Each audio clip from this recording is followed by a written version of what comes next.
네, 모두 배트리즘에 도착했습니다.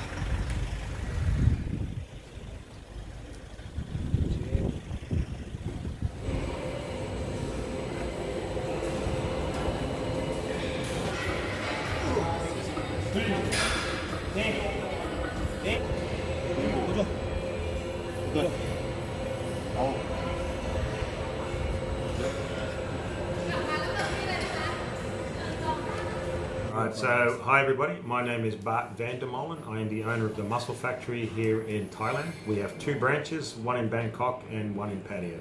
So we are the largest gym in Thailand and probably the most equipped gym in Asia.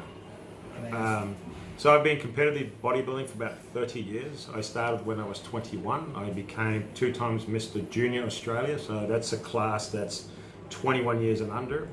Then I competed in the 96 Universe and I got 9th. And then I came back in 2004 and I won the Mr. Universe. So in the meantime, I got my Masters in Applied Science for Nutrition. So I'm technically a clinical dietitian. So after I retired from competitive bodybuilding and opening up this gym, I focused more on nutrition and coaching, and I can do blood work. And now I'm actually currently going for my PhD. So I want to become a doctor of nutrition. Yeah. Okay, there's a large misconception predominantly about protein. We always think more is better. We believe that taking protein directly after training is important, which is actually not the case. We've done many studies and research on this where timing of protein is irrelevant. In other words, it's not important. What is important is consistency of protein. So if you're a 200-pound bodybuilder, you must consistently eat roughly about 220, 225 grams of protein every day to maintain that muscle mass. The time that you eat that is not important. So when you finish training and then immediately take protein drinks, it's not going to be any different if you wait 2 hours or 3 hours. It is that consistency of taking protein all the time. Your cells can only absorb so much protein per time. So if you eat 60 grams of protein in one sitting, not all of that protein is going to be used to build muscle. Okay, so, and then you have the equation of should I eat lots of carbs or should I eat lots of fats? I always say this, they're both energy, and your body can run really good on carbs and it can run really good on fats. But it can't run on both at the same time. So you have to pick. You want to go high carbs, low fat, or you want to go high fat, low carbs. If you're a bodybuilder like Mr. Chul, I would recommend high carbs because we can use that explosive energy from the glucose to fuel the workout. If you're asking me, is there a difference between men training and female training? Absolutely not. Whether you're a male or female, it doesn't matter. Biologically, there is no difference other than the hormone testosterone and estrogen. That's the only 2 hormones. Estrogen is the female hormone that is anabolic, and testosterone is the male hormone that's anabolic. But when it comes to driving muscle, the training that you do for a man applies identical to a woman. I've been a coach for the last 20 years. I train men and women. I don't train them any different or any special way. It's just bam. If they're going for a certain contest, if it's a figure or a men's classic, you change the training for that class. It doesn't matter if they're men or women. No, when you start adding exogenous testosterone, you have the ability to process protein at a higher rate. You can recover at a higher rate.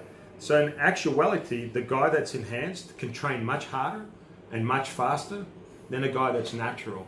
Because the guy that's natural, he cannot synthesize protein at the same rate. He cannot recover at the same rate that a guy that's enhanced. And we always look at when a bodybuilder uses anabolics that he's lazy. But in actuality, he can train much harder and faster and recover and repair much faster. So he's really training much harder than the natural guy. The natural guy has to think more logical. He has to worry about training too much because he cannot recover too fast. For me, I would do the complete opposite. If you're enhanced, you can do 2-day splits because you can recover faster. But if you're a natural, you need longer time to recover. So if you're training AM and PM, you're really going to start overtraining at a much faster rate. Yes. So for me, I think it's the opposite to be true. If you're using supplements, you can recover faster. If you're a natural guy, you have to train smarter, not harder. And that means training once a day. it really makes sense, because how can you recover as fast as a bodybuilder that's enhanced? You cannot do it. Like I said, the guy that's using the anabolics, he's going to get a little bit more return out of it. But most bodybuilders that I know, like Lee and all the top bodybuilders, training is first, sleep is second, eating is third, and the medicine is the last thing that they really use. It is not number one, but many people think that the anabolics is number one and then everything is second. No.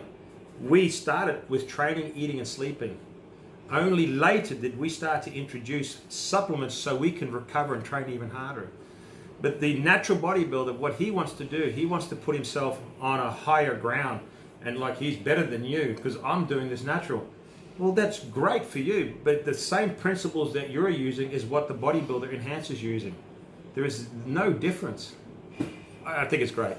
It makes no difference whether you train on a full stomach or an empty stomach, because the way the body stores energy, it stores it in cells. So whether you eat right before you train, that doesn't mean that food you're going to use as energy. It's impossible to do because the body already has stored energy in the cell. It must use that first. When you eat food, the pancreas releases insulin and then takes that food into the cell. But if there's food in there already, energy, it's going to use that first. So if you wake up in the morning and you train on an empty stomach, you're not training on an empty cell. You're just training on with no food. The cell is still going to give you the same amount of sugar. And in the gym, you're going to burn 1 gram of sugar per minute. Oh. Right? So think about this. So you have to burn 60 grams of sugar before you are empty. Your liver alone carries 80 to 100 grams. Your blood contains 3 grams. Your cells can contain up to 40 grams. So if you train empty, trust me, you have plenty of energy already stored in your body. I think it's silly, and I'll tell you why. Salt is an electrolyte. An electrolyte is where electricity goes through and turns on the cells. Salt has more than just sodium. It has many minerals. And what salt does, it helps insulin drive glucose and amino acids into the cell. So even if you had no carbohydrates, you should eat salt. Because without salt, your body cannot absorb or release insulin for the absorption.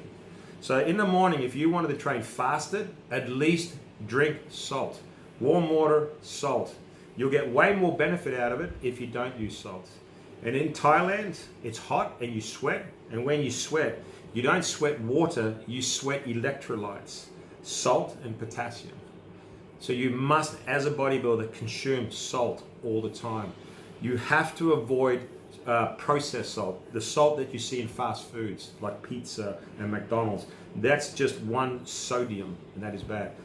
Pink Himalayan salt, sea salt. As a bodybuilder, it is a must. You must have it. Okay, so what's making Muscle Factory attractive? It's like the oxygen in True Weight. It's like the Gold's Gym in the US.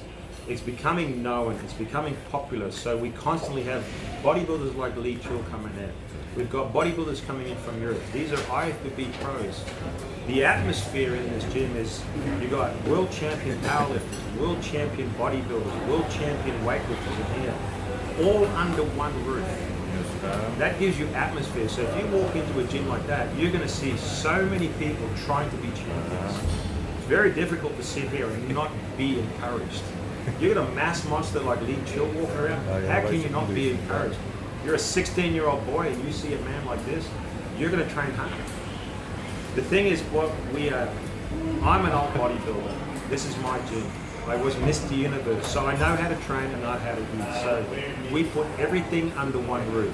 We give you the best equipment that we could find, and we support it with the best meals that you can have. So if you come in here, we give you all the chicken, all the rice. Mr. Lee likes spaghetti and beef, so we make it lean beef, lean spaghetti. Everything is lean. We have all the pre-workouts. We have all the supplements there for you. You can literally leave Korea, not take anything with you, come here, and everything is for you.